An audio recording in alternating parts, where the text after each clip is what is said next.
बच्चे को जन्म देते हुए माँ का इंतकाल हो जाता है। लेकिन शौहर को उसकी बीवी की नसीहत याद होती है कि इस बच्चे का ख्याल रखने। देखते ही देखते बच्चा वो 3 साल का हो जाता है। 3 साल बाद उसका बाप फिर दूसरी शादी कर लेता है एक शादीशुदा औरत से। अच्छा। जिसके पहले से 3 बच्चे होते हैं। अच्छा, वो सौतेली माँ होती है जालिम। वो उस यतीम बच्चे पे बहुत जुल्म करती है।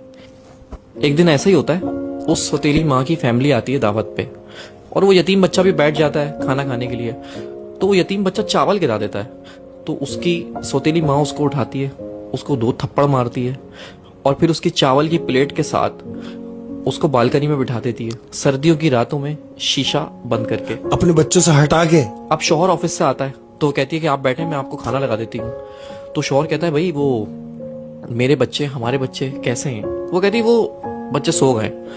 तो शौहर भी सो जाता है। जब शौहर सो जाता है तो उसकी बीवी ख्वाब में आती है और कहती है कि मेरे बच्चे का ख्याल रखो। वो अचानक उड़ जाता है और सौतेली माँ से पूछता है कि वो बच्चा कहाँ है मेरा? उसने बोला वो तो सो रहा है, आप बेफिक्र होकर सो जाए। वो सो गया, बच्चे सो रहे सारे एक साथ। फिर वो सो जाता है उसका मियाँ।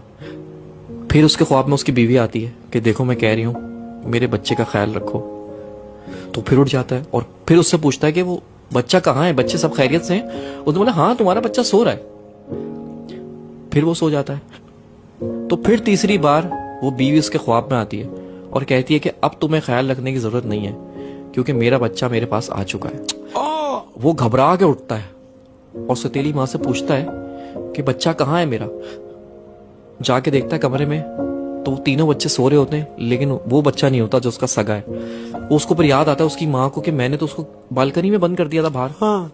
तो जैसे ही जाके वो बालकनी का शीशा खोलता है तो वो 3 साल का बच्चा चावल की प्लेट लेके और अपना मुंह घुटनों के अंदर दबा के बैठा हुआ होता है। जब बाप उसको जाके हिलाता है तो वो मर चुका होता है।